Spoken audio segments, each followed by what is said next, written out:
Another year has flown by in the blink of an eye. Or has it?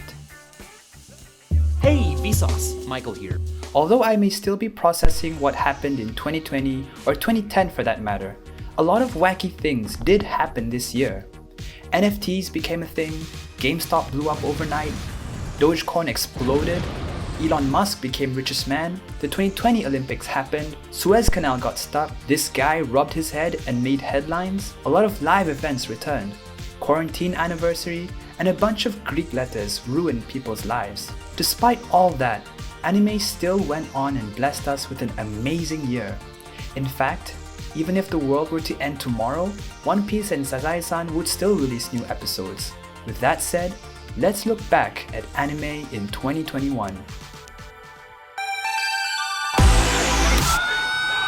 確かに対話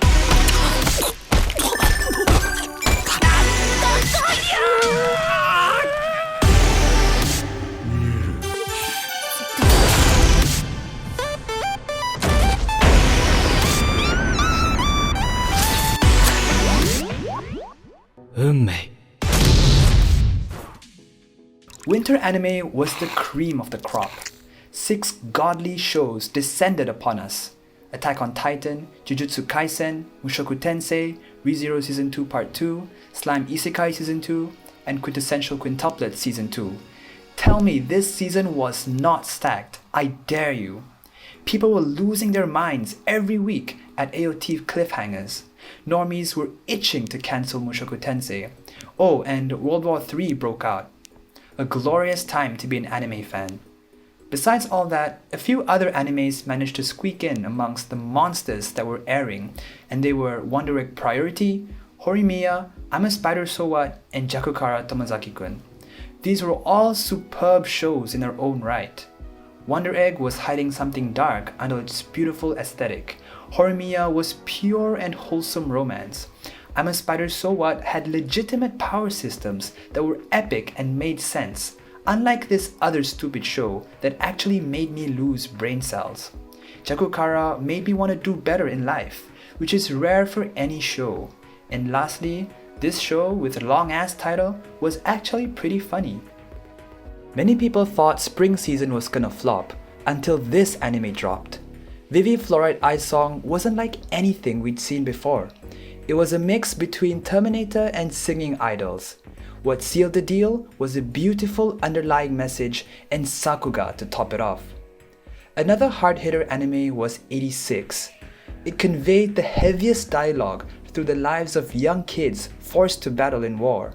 One of the few shows that made me cry this year. Speaking of crying, To Your Eternity had one of the best first episodes of anime in recent history. You can definitely feel the passion from its direct storytelling but subtle animation. Koikimo was a comedy romance that I enjoyed, where the guy is literally perfect but the girl just doesn't like him. If you're looking for shoujo romance and fantasy, look no further than The Saint's magic power is omnipotent. It's charming and perfect for relaxing. But I didn't relax too much, because after getting rejected, I shaved and took in a high school runaway, the anime. This anime gave all the guys in the world a role model to look up to, because the MC was borderline Jesus himself. But if you want to go wild and discover a new kink, then maybe Nagatoro will do the trick. There's nowhere else you can find that kind of smirk. If you like Yuru Camp, then you will love Super Cub. This anime is the definition of de-stress. Depression, say goodbye. Time for action?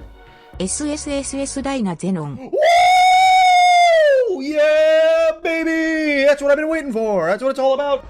Shadow's House gave us a little mystery with unnerving characters that were literally all black. Combatants Will Be Dispatched was made by the author of Konosuba and is reminiscent of the same comedy. I've been killing slimes for 300 years and maxed out my level is the perfect isekai hook and pretty good junk food overall. And then you have this poo-poo brain show called Full Dive RPG to end the season.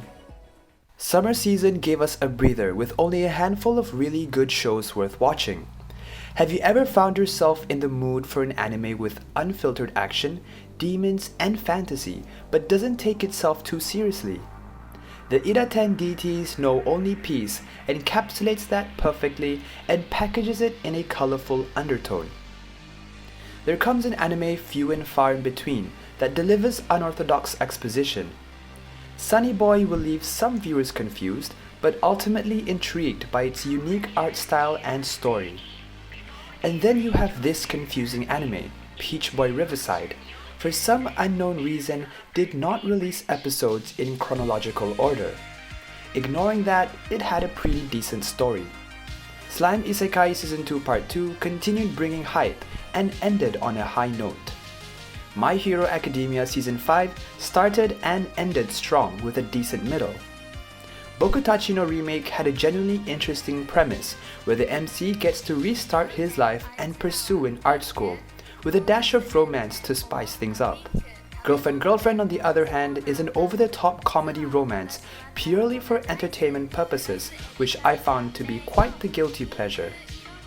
Lastly, Shinigami Botchan is a romance supernatural where the MC kills anything he touches, so his beautiful maid teases him, knowing that he won't touch her. Nearing the end of the year, fall 2021 did not disappoint. Mushoku Tensei came back for its second cour and cemented itself as the best anime of 2021 in my opinion. There were moments that made viewers truly feel guilty by sympathizing with Rudeus without us realizing it. And the animation was nothing short of masterclass. In the same light, Takt Op Destiny was a beautifully animated show that incorporated music into its fight sequences, coupled with gorgeous character design. If you think you're an introvert because you watch anime, think again. You just need to work on communication skills, like Komi-san, a light-hearted show that does justice to its manga. The World's Finest Assassin was a surprisingly enjoyable isekai, where the MC is a no-nonsense Chad and stays true to his character and goal throughout. Another notable isekai is Faraway Paladin, beginning with a gripping hook where the protagonist is raised by a skeleton warrior, a nun, and a ghost wizard.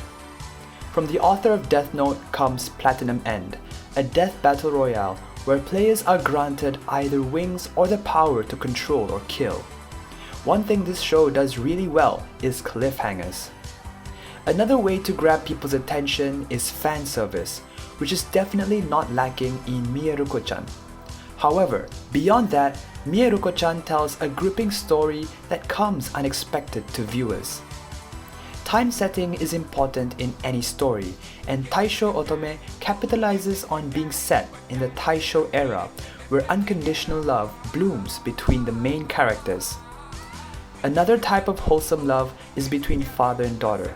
Sakugan is an anime that excels at highlighting the dynamic relationship between father and daughter that is rather complicated yet runs deep. Demon Slayer Season 2 has been great and will continue to be one of the top shows next year. Last but not least, Osama Ranking deserves all the attention it can get. One of the top rated anime this year, its deceptively childish ambience hides a tremendously well written story about a deaf prince on his journey to become the greatest king in the world. This year has undoubtedly been one of the best years for anime in a long time. There's definitely a show for everybody among those that came out this year. These are all the honorable mentions that I didn't have the time to watch, but I know are worth watching. If this year has taught me anything, it's to appreciate every little joy you can and do what makes you happy.